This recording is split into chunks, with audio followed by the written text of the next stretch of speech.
There's one memory that never lets me breathe easy. I see their face, the pain I put there, the trust I shattered, the moment I broke something that didn't belong to me, and I count it as my worst because they loved me.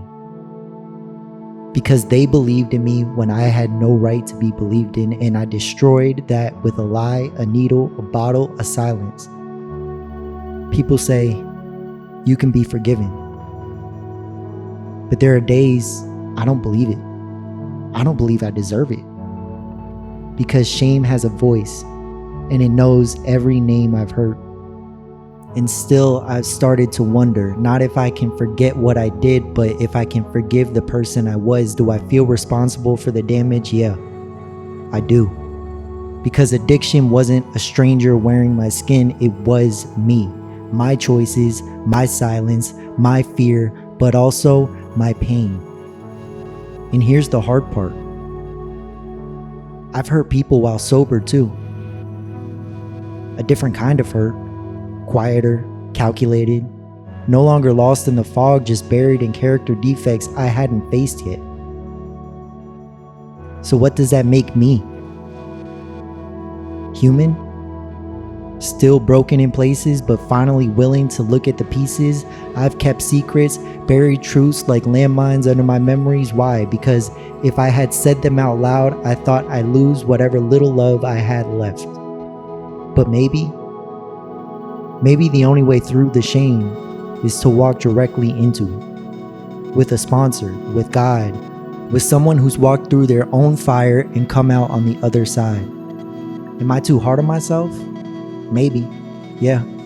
But sometimes I punish myself for who I was instead of honoring who I'm trying to become. And back then, in active addiction, I didn't think I deserved any kindness, not even my own. My family walked away and I hated them for it, but now I see it. They were bleeding too, and if I were in their shoes, I might have run faster because love and addiction don't coexist peacefully for long. Still, I'm learning which parts of me build bridges and which parts to burn down.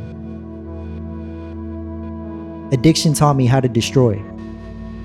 Recovery is teaching me how to create, how to love without clinging, how to show up without excuses. So here I am, not perfect, not fixed, but searching, fearless enough today to take a real look at who I've been and who I'm willing to become.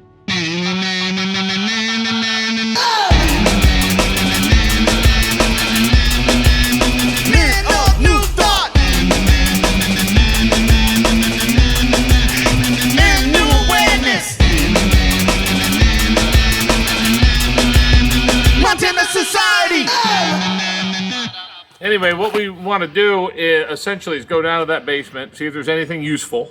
A lot of it's rotten food we need to get rid of. Moisture is causing a problem, probably causing people to get sick. It's giving off so much stuff, but really it's a 3-step process. You know, we want to uncover, we're going to find out what is there, and we want to discover, is there anything worth keeping?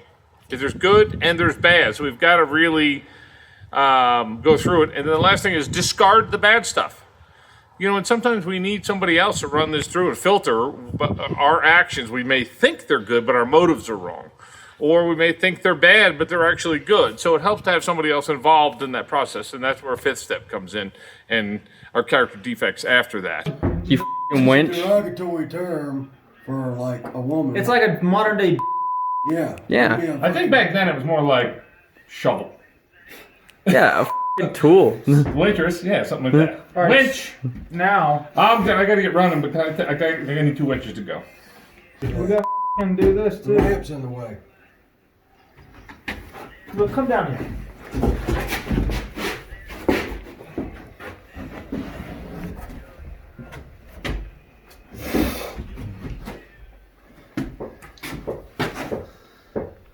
Yeah. Yeah, that's tack. This isn't a real one anyway. All this goes into this post. This has got everything, so we can take that one off. It's just 2 bolts. Just 2 bolts. Right there. Let's get a jigsaw, cut this thing just right here, and cut that one out.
Hey, buddy.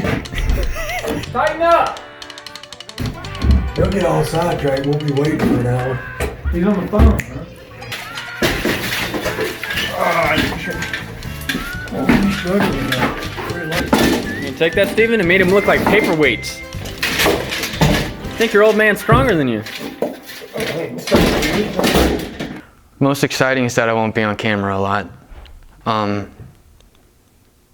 Not good at talking on camera or things like that, but well, that's just unfair because you're like 20, 30 years older than me and you have way more experience. So which is a more valuable skill? That's not the point. We're not talking about pure value. We're talking about the fact that I can outwork you. Yeah, if we're moving rocks, sure. No, I don't think he dislikes us. Well, what kind of shit is that? I think that's called monkeys in the barrel.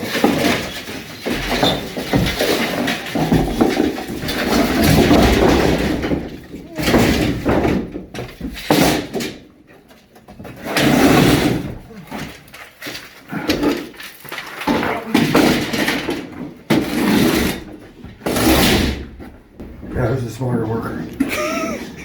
Bye, buddy.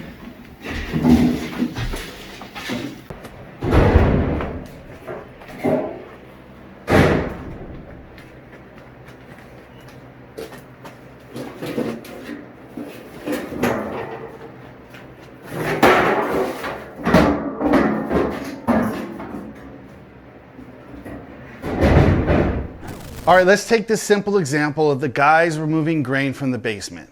Dean comes up with a couple of methods that he believes will lead to the most efficient process. The guys disagree with some of these ideas, but they try them out anyway. And it isn't until everyone works together as a team, instead of individually, that the grain starts flowing out and away.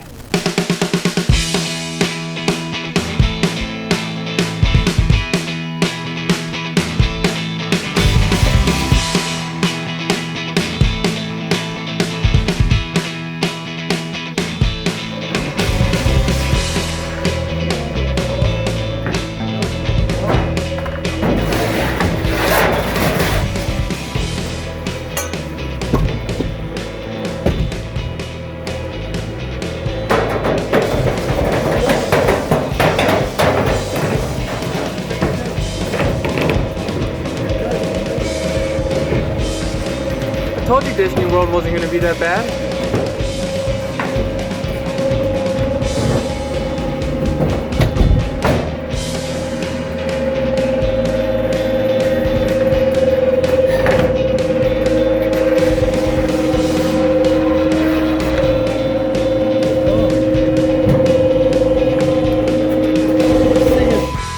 Whoa! What are we gonna do with this? You gonna time how long this takes? We got 400 bags. 3 minutes up there with just the rings. Really? You timed it? Well, the video. You catch me for ball?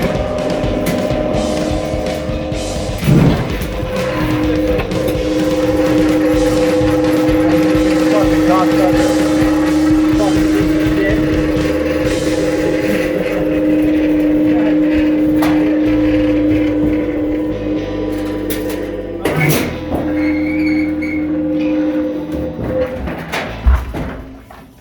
Good joke. Okay, young kid, spiky hair, orange, yellow, all kinds of colors. Old guy sitting at the park on the bench, both of them. And the old man's just staring at the young kid. Young kid says, "What's the matter, old man? You ever done nothing crazy when you were young?" Says, "Well, yeah. As a matter of fact, I got drunk once. Peacock. I thought you might be my son." As an example, we're going to go ahead and try to discover whether or not some of the stuff is still good. I just opened this can of Arana. I don't know what it is, from 1990. So it's pretty rough. So I don't even know what that is, but on 4990, I got to get the Almost looks like tea. Woo. That smells fishy. So it's black and it is hard and crunchy. So, but really, when we want to explore inside or in the bunker, we want to find out what's going on before we get rid of stuff. I want to talk to somebody else about it. So we want to find out if it's still good or not. You know, those things. Should we keep them? So the cameraman asked if I would actually taste this stuff, and I said no, I'm not doing it. And then he called me a chicken, and then I was like, yeah, I'll explore. So we take some of this and you try it, and just take a big mouthful of it. I think it's some kind of grass or seaweed or sea urchin. It's not moving, which is a good thing. So we'll just.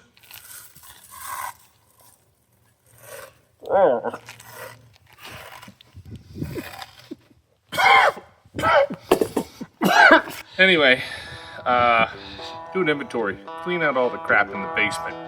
We get one life. We're only here for a little while. Clean that stuff up and move on.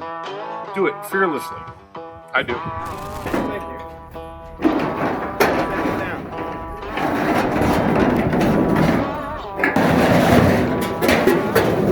For what?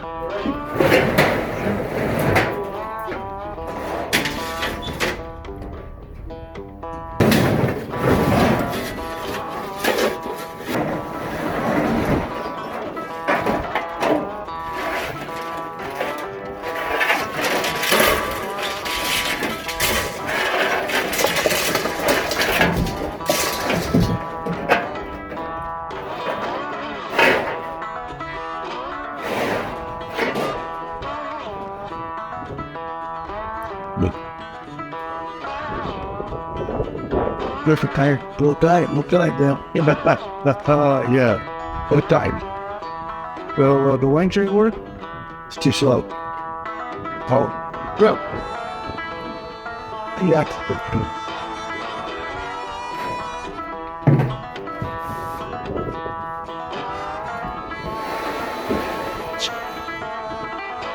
It's radio when it comes. In college, I blew my line out at a dead show. That's his name. So that means, you know, everything means something. This could be all, just have a longer timeline. This could be, he put it into place. It's just falling into position right now. He meant for me to come across and put his name on it. That's how paranoia works. We'll wait now?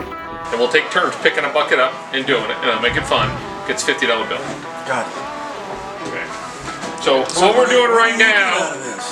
What? What do you get out of that? It gets the That's buckets moved. You're just paying for pure joy. I'm paying for people to have a fun. It'll be a fun time and it's exciting. That is a noble thing. no. And because otherwise, well, I would say just go through the buckets and think it's mine. Let's go. Yeah. Yeah. So it's good film, and you guys would have a good time. And I know watching people get excited. I know they like to gamble. If we find So it's- MREs, can I keep them? Hey, what? MREs. It's all yours. This is the mainstay for the church. This is the backup. In the book, when I was reading, they said you could live underneath. They could live under here for 7 years with the food that they have here.